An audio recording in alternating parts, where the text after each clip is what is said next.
22 numerical शुरू कर रहे हैं स्टेटमेंट वाइज भी ते वैसे भी इंपॉर्टेंट है क्वेश्चन बोर्ड च आया हुआ क्वेश्चन है बेटा ये 22 23 जेडे ने ठीक है 22 जो ने क्या वा इलेक्ट्रिक फील्ड कंपोनेंट ठीक है they are given as ex की वैल्यू गिवन है ax raise to power 1/2 ey and ex 0 value का मतलब सारा बाद चो दसदा in which alpha equal to जिथे ex equal to a into x power 1/2 कह रहे हैं वो a की जगह पे अल्फा सिंबल आ ये ध्यान रख लियो क्योंकि अल्फा गिवन है यानी अपने क्वेश्चन च इन्नी लाइन तक पहले सिर्फ मतलब लवाना बेटे ते उन्हें अपने न्यूमेरिकल के अंदर ये दसया कि electric field along x axis electric field along x axis is given by alpha root x power 1/2 ਨੂੰ रूट ਨਾਲ डिफाइन कर दो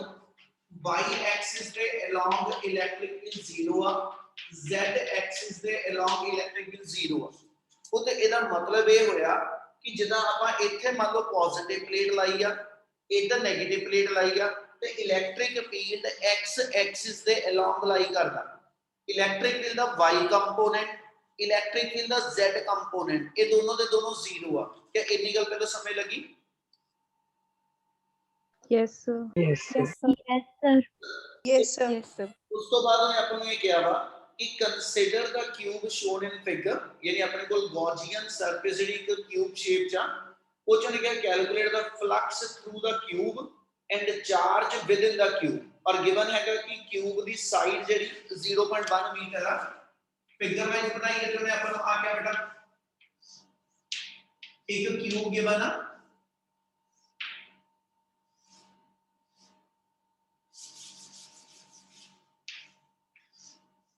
अपने को एक क्यूब गिवन है इस क्यूब के अक्रॉस होने अपने को कंडीशन है कही है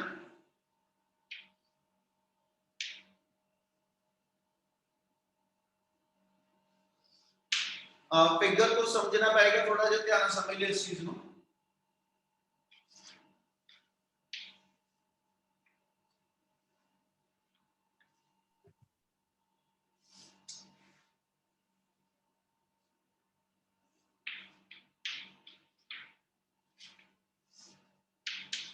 चलो फिगर वाइज को तोने अपने क्या हुआ कि भी एक क्यूब गिवन है ठीक है जिदे डिफरेंट 6 फेसेस अपने को हैगे आ ठीक है ओदा एसएच आ साइड में को जेडी x एक्सिस आ गई ओरिजिन किसी एक पॉइंट नु कंसीडर कीता इस पॉइंट तो आ जेड़ा डिस्टेंस आ एदा ओने क्या जी डिस्टेंस दी वैल्यू a आ अगियों जेडी क्यूब दी साइड गिवन आ ठीक है ओ भी ओने क्या जी क्यूब दी साइड a दे बराबर है यानी क्यूब दी सारियां साइड्स जेडीयां मेरे को a दे बराबर है एनी चीज क्लियर है Yes, sir. Yes sir. जी यूनिट वेक्टर डिफाइन करिए जे वो तो मैं ਇਹਦੇ डिफरेंट यूनिट वेक्टर डिफाइन करा आ ऊपरला फेस ਜਿਹੜਾ ਹੋਏਗਾ ਇਹਦਾ एरिया वेक्टर अपवर्ड आ जू आ थल्ले वाला ਜਿਹੜਾ फेस ਹੋਏਗਾ एरिया वेक्टर डाउन यानी जे आ ਮੇਰੇ ਕੋਲ क्यूब गिवन ਹੋਵੇ ठीक है ਤੇ ਇਸ क्यूब ਦੇ ਜਿਹੜੇ डिफरेंट फेसेस ਨੇ ਜਿਹੜਾ ਆ ऊपरला फेस ਹੋਏਗਾ ਇਹਦਾ एरिया वेक्टर अपवर्ड ਆ ਇਹਦਾ एरिया वेक्टर डाउनवर्ड आ ਇਹਦਾ एरिया वेक्टर ਅੱਗੇ ਨੂੰ ਇਹਦਾ एरिया वेक्टर बैकवर्ड आ ਇਹਦਾ ਇਸ ਸਾਈਡ ਨੂੰ ਤੇ ਇਹਦਾ ਇਸ ਸਾਈਡ ਇਨੀ ਗੱਲ ਕਲੀਅਰ ਆ yes sir Yes, sir. Question जो कैलकुलेट करने ਨੂੰ ਕਿਹਾ ਉਹਨੇ ਕਿਹਾ ਜੀ ਕੈਲਕੂਲੇਟ ਦਾ ਇਲੈਕਟ੍ਰਿਕ ਫਲਕਸ ਥਰੂ ਦਾ ਕਿਊਬ ਠੀਕ ਹੈ ਤੁਸੀਂ ਫਲਕਸ ਕੱਢਣੀ ਆ ਤੇ ਫਲਕਸ ਦਾ ਜਨਰਲ ਫਾਰਮੂਲਾ ਆਪਾਂ ਲੈ ਕੇ ਚੱਲੀਏ ਤੇ ਵੀ ਨੋ ਦੈਟ ਫਲਕਸ ਦਾ ਫਾਰਮੂਲਾ ਆਪਣੇ ਕੋਲ ਆਂਦਾ phi equal to dot product of electric field and area vector which is equal to q by epsilon naught ਤੁਹਾਡੇ क्वेश्चन ਦੇ ਦੋ ਪਾਰਟ ਆ ਪਹਿਲੇ ਪਾਰਟ ਚ ਤੁਸੀਂ ਕਿਊਬ ਦੀ ਟੋਟਲ ਫਲਕਸ ਕੱਢਣੀ ਦੂਜੇ ਪਾਰਟ ਚ ਕਿਊਬ ਦੇ ਅੰਦਰ ਚਾਰਜ ਕਿੰਨਾ ਇਨਕਲੋਜ਼ ਆ ਜਿਹਦੀ ਫਲਕਸ ਨਿਕਲਦੀ ਵੀ ਉਹ ਵੀ ਕੱਢਣੀ ਗੱਲ ਸਮਝ ਲੱਗੀ ਜੋ ਦੱਸਦਾ ਪਿਆ Yes, sir. यस सर इस रिलेशन के अंदर अल्फा की वैल्यू अपने को गिवन है कि अल्फा अपने को 800 न्यूटन ठीक है जी जेडे दे यूनिट गिवन है newton per coulomb per metre power जेडी 1/2 ये पुत अल्फा का मेरे को यूनिट आ गया, ठीक है। ਹੁਣ ਇਹਦੇ ਅਕੋਰਡਿੰਗਲੀ ਜੇ ਚੱਲੀਏ ਇਲੈਕਟ੍ਰਿਕ ਫੀਲਡ ਜਿਹੜਾ ਹੈਗਾ ਉਹ ਸਿਰਫ x ਐਕਸਿਸ ਤੇ ਹੈ, ਮਤਲਬ ਜੇ ਤੁਸੀਂ ਇਧਰ ਨੂੰ ਸ਼ੋ ਆਫ ਕਰੋ ਤੇ ਇਲੈਕਟ੍ਰਿਕ ਫੀਲਡ ਮੇਰਾ x ਐਕਸਿਸ ਤੇ ਲਾਈ ਕਰਦਾ ਪਿਆ, ਇਲੈਕਟ੍ਰਿਕ ਫੀਲਡ ਦਾ y ਕੰਪੋਨੈਂਟ ਵੀ 0 ਆ, ਇਲੈਕਟ੍ਰਿਕ ਫੀਲਡ ਦਾ z ਕੰਪੋਨੈਂਟ ਵੀ 0 ਆ, ठीक है जी। ते जदों मैं क्यूब चों निकलण वाला इलैक्ट्रिक फ्लक्स कढना वा, फ्लो देखना वा, ते बच्चे मैनू फ्लक्स देखण वास्ते इलैक्ट्रिक फील्ड वेक्टर ते एरिया वेक्टर दी डॉट प्रोडक्ट चाहिदी। हुण जे मैं इहदे 6 फेसिस दे विचों इहदे फ्रंट फेस दी गल करां, फ्रंट फेस ते एरिया वेक्टर, फ्रंट फेस ते जिहड़ा एरिया वेक्टर नूं n कैप लिखदा पिया, फ्रंट फेस पे एरिया वेक्टर पे electric field both lies in same direction. जे मैं बैक फेस की गल करा ते बैक फेस का जेड़ा एरिया वेक्टर होएगा, जेड़ा बैक फेस ते एरिया वेक्टर होएगा ते जेड़ा इलेक्ट्रिक फील्ड वेक्टर आ they are in opposite direction. जे मैं टॉप फेस की गल करा ते टॉप फेस के एरिया वेक्टर ते इलेक्ट्रिक फील्ड वेक्टर एक दूसरे दे परपेंडिकुलर आ। इदां ही बॉटम दे भी गल करा इलेक्ट्रिक फील्ड ते एरिया वेक्टर ये एक दूसरे दे परपेंडिकुलर है।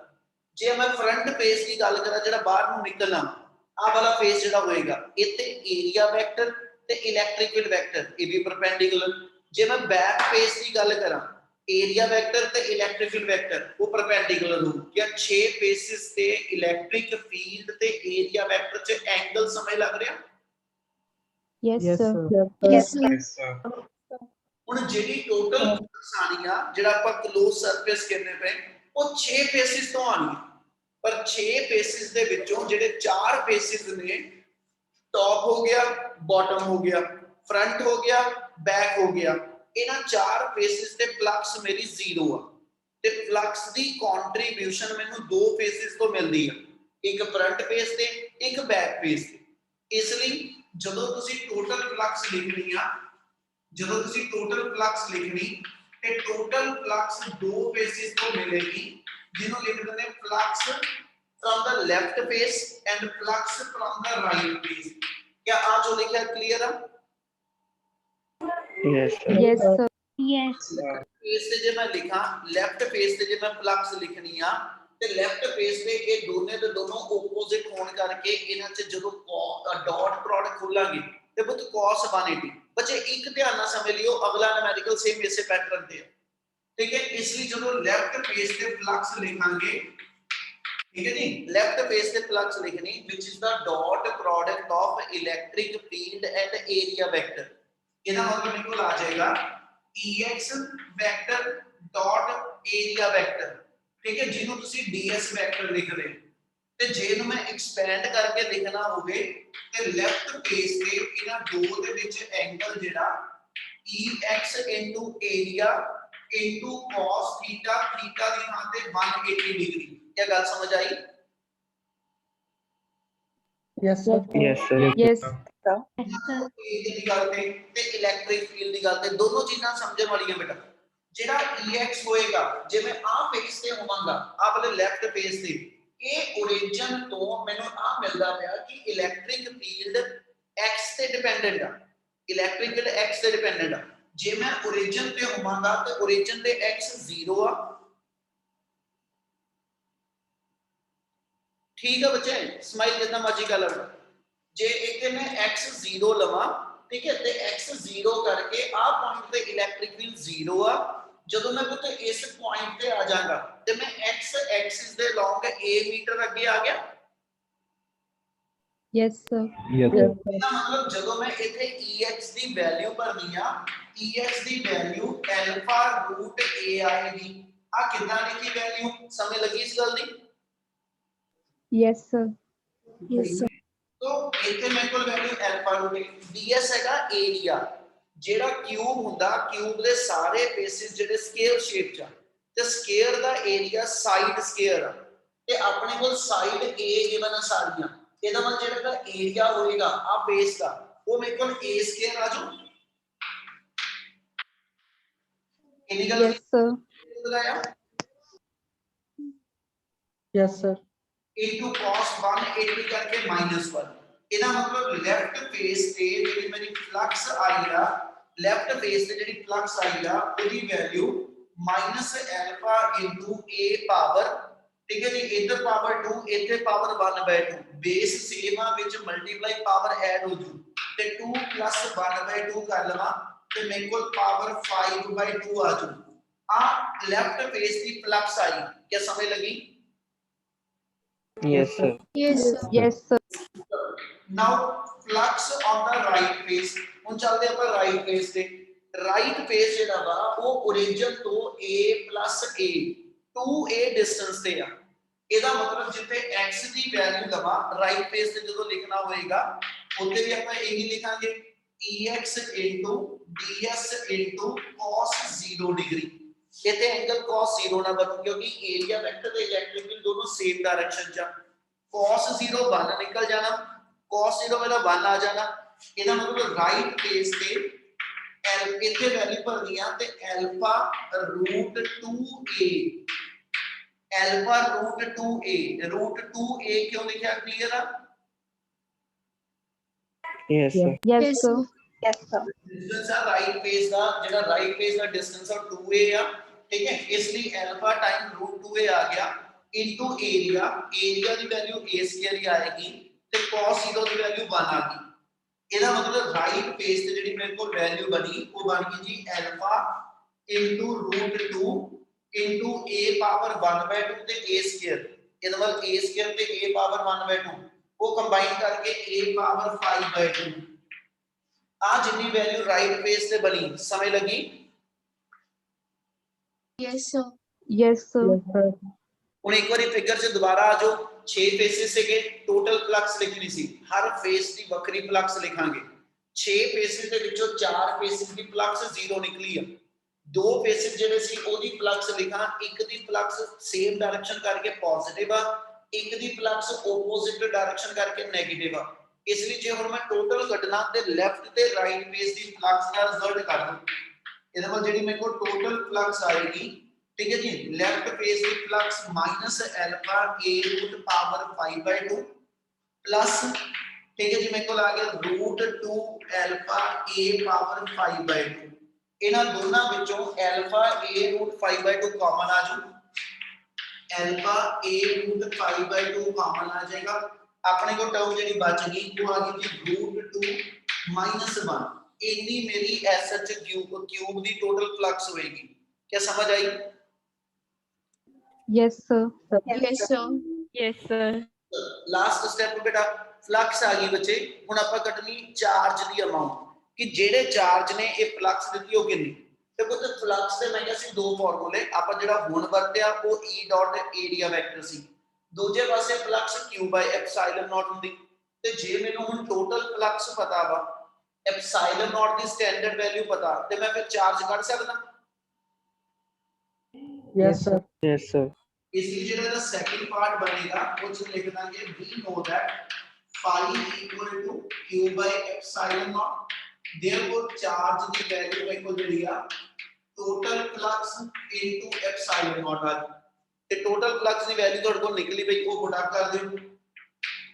therefore q ਦੀ ਵੈਲਿਊ ਆਪਣੇ ਕੋਲ ਆ ਗਈ, ਇਹ ਤੋਂ ਲੈ ਕੇ ਚੱਲਣਾ epsilon naught alpha a power 5/2 into root 2 ਨੂੰ ਪੜਾ ਤੇ root 2 1.414 ਹੁੰਦਾ, 1.414 ਚੋਂ 1 ਮਾਈਨਸ ਕਰ ਦੋ ਤੇ ਇੱਕ ਦਾ 0.414 ਰਹਿ ਗਿਆ। ਕੀ ਆ ਚੀਜ਼ ਕਲੀਅਰ ਹੈ?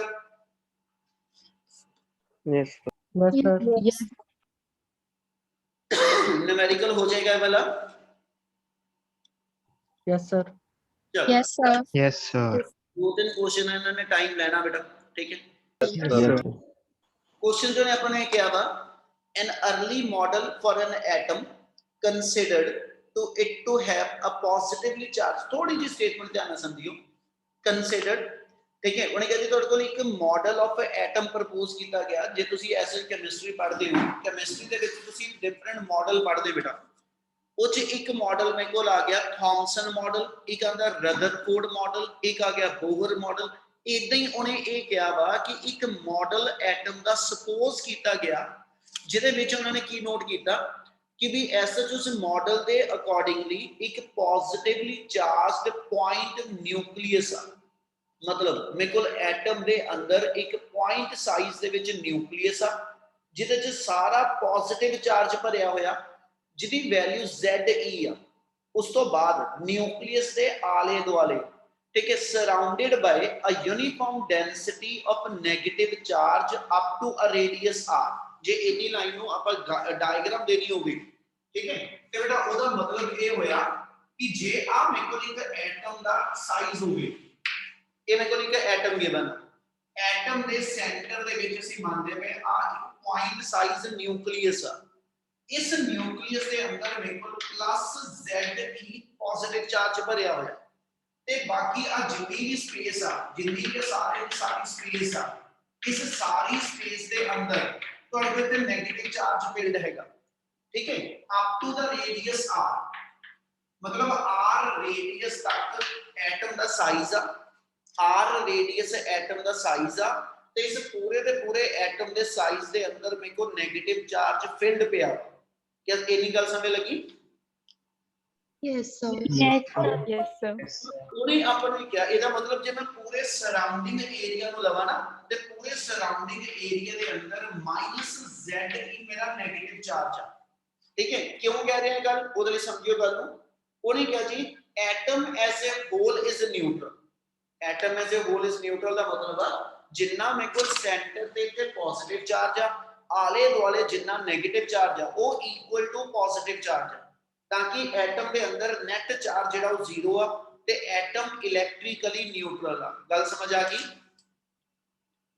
Yes, sir. Yes. ਉਹਨੇ ਕਿਹਾ ਜੀ ਫਿਰ ਇਸ ਮਾਡਲ ਵਾਸਤੇ ਯਾਨੀ ਜੇ ਇਹ ਐਟਮ ਦਾ ਮਾਡਲ ਹੋਵੇ, ਠੀਕ ਹੈ, for this model what is the electric field at A distance r from the nucleus. और एक स्मॉल r डिस्टेंस किया, गल समझियो, ध्यान समझण वाली आ।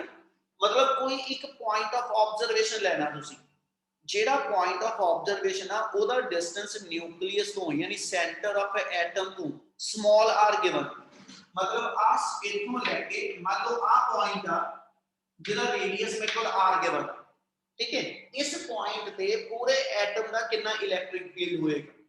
हुण ये स्मॉल r की वैल्यू इस कैपिटल R तो ज्यादा भी हो सकती है, स्मॉल r की वैल्यू कैपिटल R के बराबर भी हो सकती है, स्मॉल r की वैल्यू कैपिटल R तो छोटी भी हो सकती है। मतलब थोड़ा पॉइंट ऑफ ऑब्जर्वेशन एटम तो बाहर भी हो सकता, ऑन द सरफेस भी हो सकता ते इनसाइड भी हो सकता। गल समझ आई? Yes, sir. Yes, sir. Yes. पहला केस ਆਪਾਂ ਇਹ ਬਣਾ ਲਗੇ केस 1।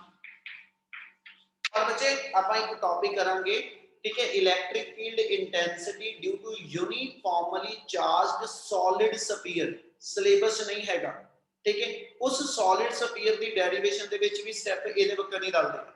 ਜੇ ਕੋਈ ਫਰਕ ਹੈਗਾ ਉਹ ਜਦੋਂ ਕਰਾਂਗੇ ਗੱਲ ਉਹਦੀ ਗੱਲ ਕਰਾਂਗਾ। ਹੁਣ ਇਹਦੇ ਅੰਦਰ ਕੇਸ 1 ਜਿਹੜਾ ਬਣਾ ਰਹੇ ਹਾਂ ਇਹ ਤੁਸੀਂ ਇਹ ਲੈਣ ਲੱਗੇ if r is greater then r। ਤੇ ਆਪਾਂ ਬੇਟਾ ਗੌਸ ਥਿਓਰਮ 'ਚ ਕਿਹਾ ਸੀਗਾ ਕਿ ਜਿੱਥੇ ਕਿਤੇ ਵੀ ਇਲੈਕਟ੍ਰਿਕ ਫੀਲਡ ਕੱਢਣਾ ਹੋਵੇ we can apply Gauss theorem. ਤੇ ਗੌਸ ਥਿਓਰਮ ਦੇ ਅਕੋਰਡਿੰਗਲੀ ਪਹਿਲੀ ਕੰਡੀਸ਼ਨ ਸੀਗੀ ਤੁਸੀਂ ਐਸ ਸੱਚ ਆਪਣੇ ਜਿਹੜੇ ਪੁਆਇੰਟ ਤੇ ਇਲੈਕਟ੍ਰਿਕ ਫੀਲਡ ਕੱਢਣਾ, ਠੀਕ ਹੈ ਜੀ, ਉਹਨੂੰ ਲੈ ਕੇ ਸਾਰੇ ਪਾਸੇ ਹਨਾ ਇੱਕ ਗੌਸੀਅਨ ਸਰਫੇਸ ਬਣਾ ਦਿਓ।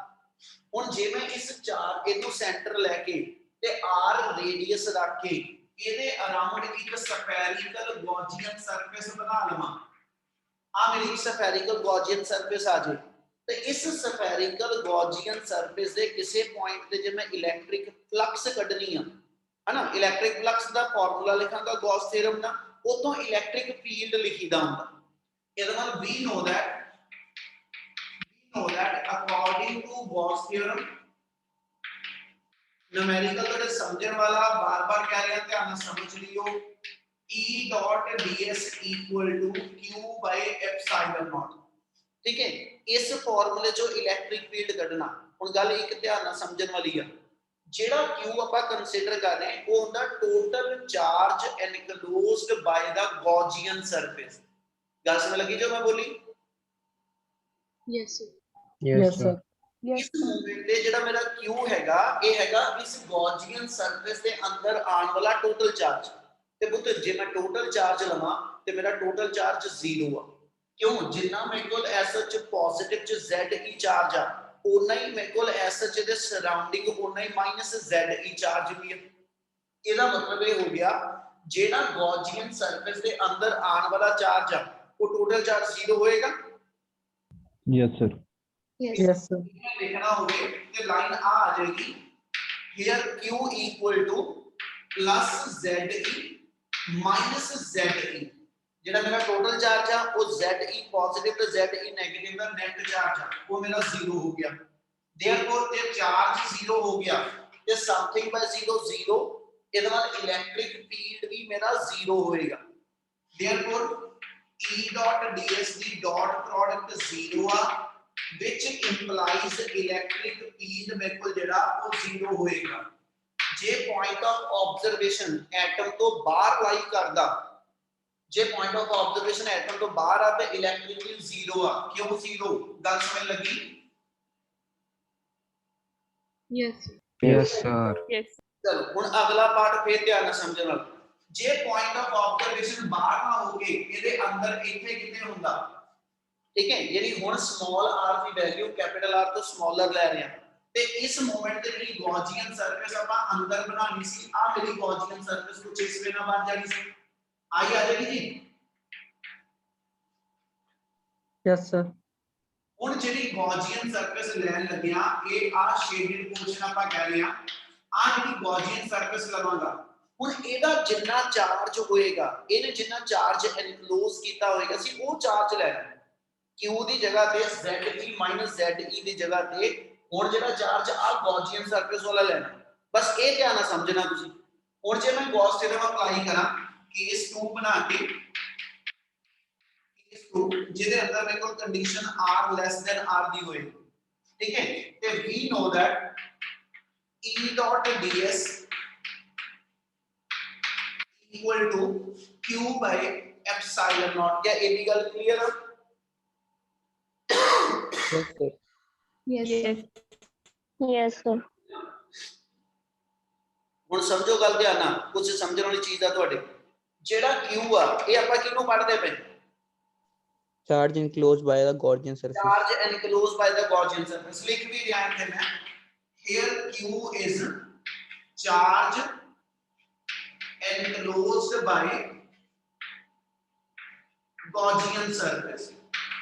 ਹੁਣ ਪਤਾ ਇਹਦੀ ਵੈਲਿਊ ਕਿੰਨੀ ਬਣਨੀ ਆ ਇਹ ਧਿਆਨ ਨਾਲ ਸਮਝ ਲਓ ਜੇ ਮੈਂ ਆ ਸ਼ੇਡਡ ਪੋਰਸ਼ਨ ਨੂੰ ਲਵਾਂ ਇਹਦੇ ਵਿੱਚ ਇੱਕ ਤੇ ਪਲੱਸ ZE ਚਾਰਜ ਸੈਂਟਰ ਤੇ ਪਿਆ ਵਾ ਪਲੱਸ ਇੰਨੇ ਹਿੱਸੇ ਦੇ ਅੰਦਰ ਇੰਨੇ ਵੋਲਿਊਮ ਦੇ ਅੰਦਰ ਇਹ ਐਕਚੁਅਲ ਚ ਸਫੀਅਰ ਆ ਆਪਣੀ ਜਿਹੜੀ ਸ਼ੇਪ ਆ ਉਹ 3 ਡਾਈਮੈਂਸ਼ਨਲ ਆ ਸਫੀਅਰ ਆ ਇਹਦਾ ਮਤਲਬ ਆ ਜਿਹੜਾ ਇੱਕ r ਰੇਡੀਅਸ ਵਾਲਾ ਸਫੀਅਰ ਬਣਿਆ ਇਸ ਸਫੀਅਰ ਦੇ ਅੰਦਰ ਜਿੰਨਾ 네ਗੇਟਿਵ ਚਾਰਜ ਹੋਏਗਾ ਉਹ ਪੂਰੇ ਵੱਡੇ ਸਫੀਅਰ ਨਾਲੋਂ ਥੋੜਾ ਹੋਊਗਾ। Yes. Yes, Yes, sir. Yes, sir. ਆ ਚੀਜ਼ ਸਮਝੋ ਅੱਗੇ ਆਪਾਂ ਜਿਹੜਾ ਟੋਟਲ ਚਾਰਜ ਲਿਖਦਾ ਪਲੱਸ ZE ਮਾਈਨਸ ZE ਹੁਣ ਇੱਕ ਫਰਕ ਆ ਪਲੱਸ ZE ਤਾਂ ਹੈਗਾ ਹੀ ਹੈਗਾ ਵਾ ਹੁਣ ਨਾਲ ਜਿਹੜਾ 네ਗੇਟਿਵ ਚਾਰਜ ਆ ਪੂਰਾ ਨਹੀਂ ਹੈਗਾ ਉਹ ਆ ਜਿਹੜੇ ਸਮਾਲ r ਰੇਡੀਅਸ ਵਾਲਾ ਸਫੀਅਰ ਹੋਏਗਾ ਇਹਦੇ ਵੋਲਿਊਮ ਚ ਕਿੰਨਾ ਚਾਰਜ ਆ ਉਹ ਮੈਨੂੰ ਦੇਖਣਾ ਪਏਗਾ। ਉਹਦੇ ਵਾਸਤੇ ਅਸੀਂ ਇੱਕ ਯੂਨਿਟਰੀ ਮੈਥਡ ਲਗਾ ਰਹੇ ਹਾਂ। ਯੂਨਿਟਰੀ ਮੈਥਡ ਕੀ ਲਗਾ ਰਹੇ ਹਾਂ ਆ ਸਮਝ ਲਿਓ ਮੈਨੂੰ ਕਿ ਜੇ ਮੈਂ 4/3 ਪਾਈ r ਕਿਊਬ ਜਿਹੜਾ ਕਿ ਪੂਰੇ ਦੇ ਪੂਰੇ ਐਟਮ ਦਾ ਵੋਲਿਊਮ ਆ ਪੂਰਾ ਇਨਾ ਵੋਲਿਊਮ ਲਵਾਂ ਇਹਦੇ ਵਿੱਚ ਚਾਰਜ ਮੇਰਾ q ਆ ਠੀਕ ਹੈ ਇਹ ਤਾਂ ਮੈਂ ਸਿੰਪਲ ਬਾਅਦ ਚੋਂ ਬਦਲ ਦੇਣਾ ਬੇਟਾ ਠੀਕ ਹੈ ਆ 4/3 ਪਾਈ r ਕਿਊਬ ਮੇਰਾ ਟੋਟਲ ਚਾਰਜ ਹੈ ਤੇ ਜਿਹੜਾ ਆਪਾਂ ਸਫੀਅਰ ਲਿੱਤਾ ਵਾ ਹੈਨਾ ਇਹਦੇ ਵਿੱਚ ਚਾਰਜ ਦੀ ਅਮਾਉਂਟ ਦਾ ਸਿੰਬਲ q ਡੈਸ਼ ਲਾ ਦੋ ਇਹਦਾ ਮਤਲਬ ਹੈ ਜੇ ਮੈਂ q ਡੈਸ਼ ਦੀ ਵੈਲਿਊ ਕੱਢਣੀ ਆ ਤੇ 4/3 ਪਾਈ r ਕਿਊਬ ਆ ਮੇਰੇ ਐਸਐਚ ਗੌਸੀਅਨ ਸਰਫੇਸ ਦਾ ਵੋਲਿਊਮ ਤੇ ਇਸ ਵੋਲਿਊਮ ਚ ਚਾਰਜ ਦੀ ਅਮਾਉਂਟ q 4/3 ਪਾਈ r ਕਿਊਬ ਓਵਰ 4/3 ਪਾਈ r ਕਿਊਬ ਇਹਨੂੰ ਸੋਲਵ ਕਰ ਲਓ ਤੇ ਆਪਣੇ ਕੋਲ ਵੈਲਿਊ ਆ ਗਈ q r cube over r cube क्या ਇੰਨੀ ਗੱਲ ਸਮਝ ਆਈ। Yes. Yes, sir.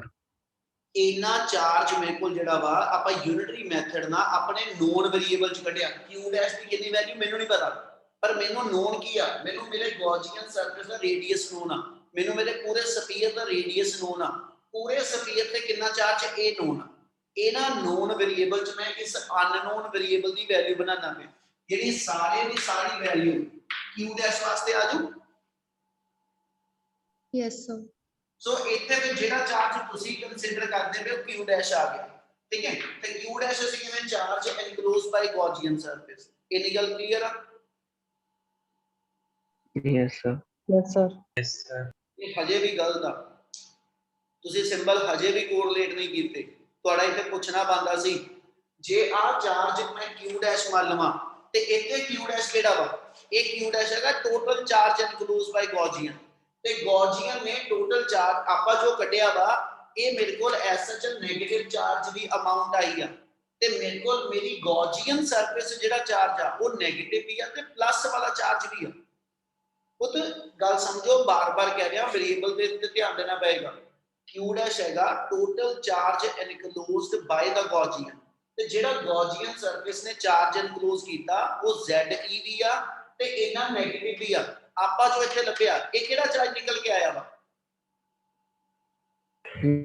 Negative charge. Negative ਆਇਆ, ਠੀਕ ਹੈ ਨਾ। ਇਸ ਨੈਗੇਟਿਵ ਦੇ ਵਿੱਚ ਜਦੋਂ ZE ਪਲੱਸ ਕਰ ਲਾਂਗਾ ਫਿਰ ਉਹ ਮੇਰਾ ਟੋਟਲ ਚਾਰਜ ਐਨਕਲੋਜ਼ ਬਾਈ ਗੌਸੀਅਨ। ਇਹਨੂੰ q ਡੈਸ਼ ਨਹੀਂ, ਇਹਦਾ ਨਾਮ ਕੁਝ ਹੋਰ ਰੱਖ ਦਿਓ, q ਡਬਲ ਡੈਸ਼ ਕਹਿ ਰਹੇ ਹਾਂ। q ਡਬਲ ਡੈਸ਼ ਮੇਰਾ ਟੋਟਲ ਨੈਗੇਟਿਵ ਚਾਰਜ ਐਨਕਲੋਜ਼ਡ ਬਾਈ ਗੌਸੀਅਨ ਸਰਫੇਸ ਆਇਆ, ਇਹ ਚ ਪਲੱਸ ZE ਚਾਰਜ ਹੋਰ ਪਾ ਦਵਾਂਗਾ ਫਿਰ ਉਹ ਮੇਰਾ ਟੋਟਲ ਜਿਹੜਾ ਚਾਰਜ ਐਨਕਲੋਜ਼ ਬਾਈ ਦਾ ਗੌਸੀਅਨ ਆਏਗਾ। ਗੱਲ ਸਮਝ ਲੱਗਦੀ ਵੀ ਇਹ ਉਹ ਵੇਰੀਏਬਲਸ ਨੇ ਜਿਹੜਾ ਭੁਲੇਖਾ ਪਾਉਗੇ। ਕਿਆ ਇੰਨੀ ਚੀਜ਼ ਸਮਝ ਲੱਗ ਰਹੀ ਆ? Yes, sir.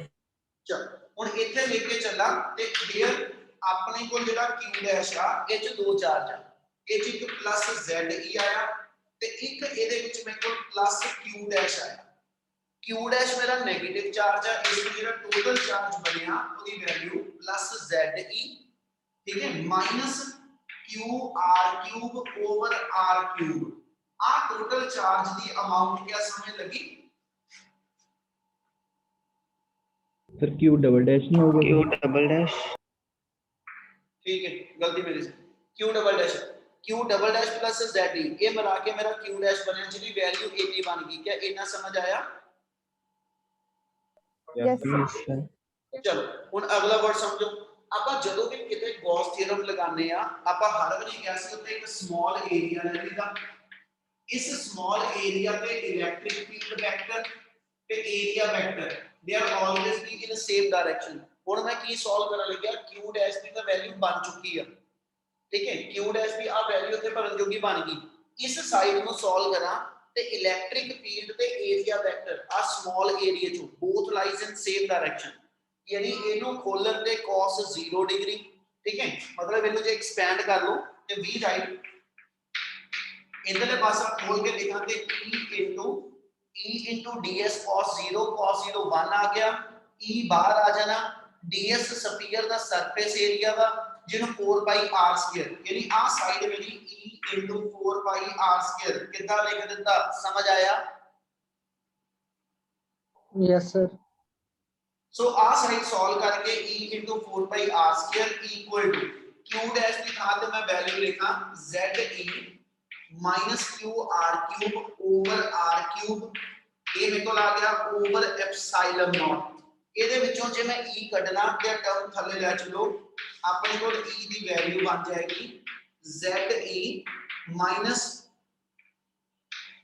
minus qr cube over r cube, ठीक है जी, ओवर आ जाएगा 4 pi epsilon naught into r square.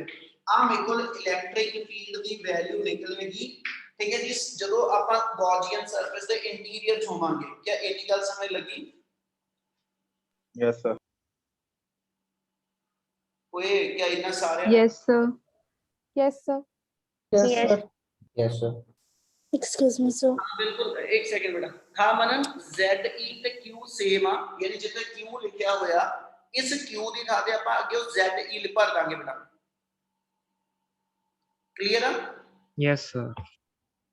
ठीक है, ਜਿਹਨੇ ਪੁੱਛਿਆ ਸੀ ਪੁੱਤ ਸਿਰਫ ਇੱਕ ਮਿੰਟ ਰੁਕ ਜਿਓ, ਲਾਸਟ ਸਟੈਪ ਕਰ ਲੈਂਦੇ ਹੋ। ਫਿਰ Q equal to ZE, Q ਮੇਰੇ ਕੋਲ ਜਿਹੜਾ ਸੈਂਟਰ ਤੇ ਚਾਰਜ ਪਿਆ ਸੀ ਹੈਨਾ, ਜਿਹਨੂੰ ਆਪਾਂ ਇੱਥੇ ਕਿਹਾ ਸੀ 4/3 ਪਾਈ r ਕਿਊਬ ਵੋਲਿਊਮ ਚ Q ਚਾਰਜ ਆ, ਤੇ Q ਬੱਚੇ ਕਿਹਨੂੰ ਕਹਿ ਰਹੇ? ਪੂਰੇ ਤੇ ਪੂਰਾ ਨੈਗੇਟਿਵ ਚਾਰਜ। ਤੇ ਪੂਰੇ ਦਾ ਪੂਰਾ ਨੈਗੇਟਿਵ ਚਾਰਜ ਮੇਰਾ -ZE ਹੈ। ਇਸ ਲਈ ਤੁਸੀਂ ਇੱਥੇ ਆ Q ਦੀ ਵੈਲਿਊ ZE ਜਿਹੜੀ ਆ ਉਹ ਸਬਸਟੀਟਿਊਟ ਕਰ ਸਕਦੇ ਹੋ ਤੇ ਇਹੀ ਰਿਲੇਸ਼ਨ ਮੇਰਾ ਫਿਰ ਐਸ ਚ ਬਣ ਜਾਏਗਾ E = ZE minus ZE R cube over आ जाएगा मेरे को R cube over मेरे को आ गई सारी term 4 pi epsilon naught into R square। इन्हों और सिंपलीफाई करना ZE कॉमन काट लो,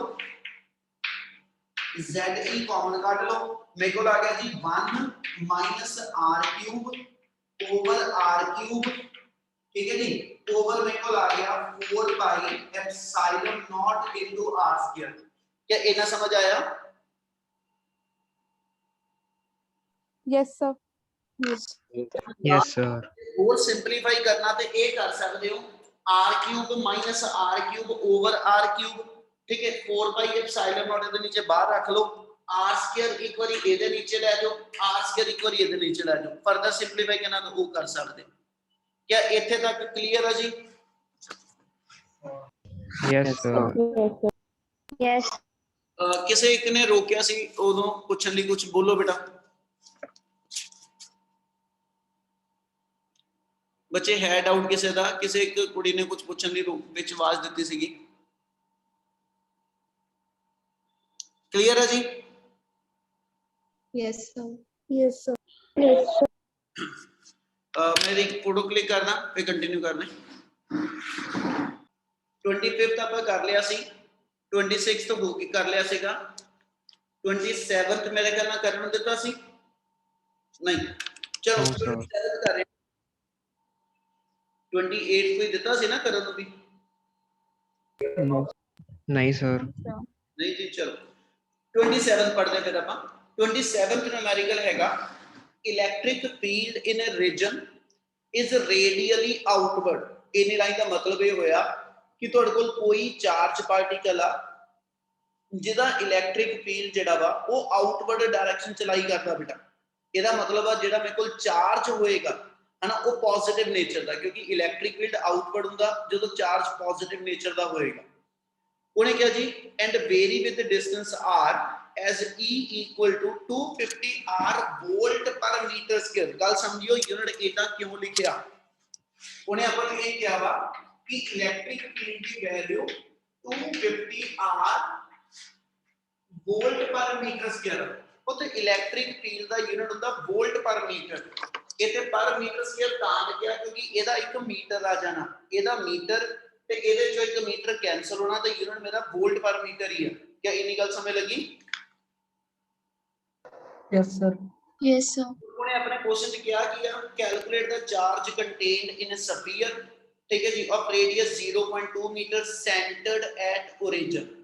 उन्हें आ क्या कि भी एक स्फीयर आ, इस स्फीयर दा रेडियस मेरे को r आ ते ਇਹਦੇ ਸੈਂਟਰ ਤੇ ਮੇਰੇ ਕੋਲ +q ਕੂਲਮ ਚਾਰਜ ਜਿਹੜਾ ਉਹ ओरिजिन ਤੇ ਪਿਆ।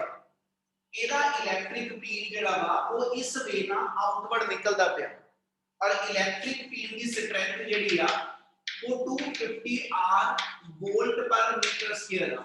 ਇਹਦਾ ਮਤਲਬ ਜੇ R ਯਾਨੀ ਇਸ ਸਫੀਅਰ ਦਾ ਰੇਡੀਅਸ 0 ਹੋਏਗਾ ਤੇ ਆ ਇਲੈਕਟ੍ਰਿਕ ਫੀਲਡ ਦੀ ਸੈਂਟਰ ਤੇ 0 ਹੋਏਗਾ, ਠੀਕ ਹੈ। R ਦੀ ਵੈਲਿਊ ਕੁਐਸਚਨ 'ਚ ਗਿਵਨ ਆਪਣੇ ਕੋਲ 0.2 मीटर, यानी रेडियस 0.2 मीटर। मतलब जे r मैं 0 भरा इलेक्ट्रिक फील्ड 0 होएगा, जे r दी वैल्यू मैं 0.1 भरा ते इलेक्ट्रिक फील्ड की कुछ पॉजिटिव च वैल्यू बन गई। जे मैं r दी वैल्यू 0.2 मीटर भरा यानी मैं इस स्फीयर दे सरफेस ते आ जाऊंगा ते इलेक्ट्रिक फील्ड की वैल्यू 250 * 0.2 अगे नालों होर बढ़ गई। ਇਹਦਾ ਮਤਲਬ ਇਹ ਹੋਇਆ ਕਿ ਇਸ ਸੈਂਟਰ ਤੋਂ ਜਿੱਦਾਂ ਜਿੱਦਾਂ ਮੈਂ ਸਰਫੇਸ ਵੱਲ ਜਾ ਰਿਹਾ ਇਲੈਕਟ੍ਰਿਕ ਫੀਲਡ r ਦੇ ਨਾਲ ਇਨਕਰੀਜ਼ ਹੁੰਦਾ ਜਾ ਰਿਹਾ। ਗੱਲ ਸਮਝ ਆ ਰਹੀ ਬੇਟਾ? Yes, sir. Yes, sir. Numerical ਬਿਲਕੁਲ ਸੌਖਾ ਵਾ, ਸਿਰਫ ਇੱਕ ਚੀਜ਼ ਸਮਝਣ ਵਾਲੀ ਆ, ਇਲੈਕਟ੍ਰਿਕ ਫੀਲਡ r ਨਾਲ ਵੇਰੀ ਕਰਦਾ। ਜੇ r 0 ਆ ਇਲੈਕਟ੍ਰਿਕ ਫੀਲਡ 0 ਆ, ਜੇ r ਦੀ ਵੈਲਿਊ 0.1 ਹੋਗੀ ਇਹਦਾ ਮਤਲਬ ਇਲੈਕਟ੍ਰਿਕ ਫੀਲਡ ਸੈਂਟਰ ਨਾਲੋਂ ਕੁਝ ਵੱਧ ਜਾਣਾ। ਜੇ r ਦੀ ਵੈਲਿਊ 0.2 ਹੋ ਗਈ ਯਾਨੀ ਆਪਾਂ ਇਸ ਸਫੀਅਰ ਦੀ ਸਰਫੇਸ ਤੇ ਆ ਗਏ ਤੇ ਇਲੈਕਟ੍ਰਿਕ ਫੀਲਡ ਅੱਗੇ ਨਾਲੋਂ ਹੋਰ ਵੱਧ ਜਾਣਾ। ठीक है ਜਦੋਂ r ਦੀ ਵੈਲਿਊ ਇਸ ਤੋਂ ਹੋਰ ਜ਼ਿਆਦਾ ਵਧੀ ਉਹਨੇ ਪੁਆਇੰਟ ਕਿਤੇ ਨਹੀਂ ਕੰਸੀਡਰ ਕੀਤਾ ਯਾਨੀ ਜੇ ਮੈਂ ਇਸ ਸਫੀਅਰ ਤੋਂ ਬਾਹਰ ਨਿਕਲ ਆਵਾਂ ਫਿਰ ਇਲੈਕਟ੍ਰਿਕ ਫੀਲਡ ਕਿੱਦਾਂ ਵੇਰੀ ਕਰਦਾ ਉਹਦਾ ਮੈਂ ਕੁਝ ਨਹੀਂ ਕਿਹਾ ਉਹਨੇ ਆਪਾਂ ਨੂੰ ਕੀ ਕਿਹਾ ਕਿ ਕੈਲਕੂਲੇਟ ਦਾ ਇਲੈਕਟ੍ਰਿਕ ਫੀਲਡ ਤੁਸੀਂ ਇਲੈਕਟ੍ਰਿਕ ਫੀਲਡ ਕੈਲਕੂਲੇਟ ਕਰੋ ਪਰ ਕਰੋ ਕਿੱਥੇ ਉਹਦੇ ਲਈ ਉਹਨੇ ਵਰਡ ਕੀ ਕਹੇ ਉਹਨੇ ਆਪਣੇ ਕੁਐਸਚਨ 'ਚ ਕਿਹਾ ਸੀਗਾ ਕੈਲਕੂਲੇਟ ਦਾ ਚਾਰਜ ਕੰਟੇਨਡ ਇਨ ਅ ਸਫੀਅਰ ठीक है of radius 0.2 meter which is centered at origin इस चार्ज की वैल्यू काट दो ते इलेक्ट्रिक फील्ड का जनरल फार्मूला की होता जी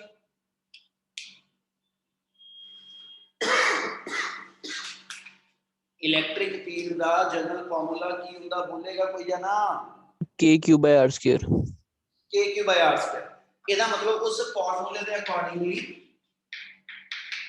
उस फॉर्मूले के accordingly kg by r square ਇਹਦੇ ਚੋਂ e ਦੀ ਵੈਲਿਊ ਗਿਵਨ ਆ r.2 ਲੈ ਲਾਂਗੇ ਠੀਕ ਹੈ ਉਹ ਇੱਥੇ ਪੁੱਟ ਆਊਟ ਕਰ ਲਓ q ਦੀ ਵੈਲਿਊ ਕੱਢਣੀ r ਆਪਣੇ ਕੋਲ ਗਿਵਨ ਜਿਹੜੀ ਸਿੰਪਲੀ ਆ ਫਾਰਮੂਲਾ ਯੂਜ਼ ਕਰੋ ਤੇ q ਦੀ ਵੈਲਿਊ ਕੱਢਣੀ ਆ ਹੋ ਜਾਏਗਾ ਨਿਊਮੈਰੀਕਲ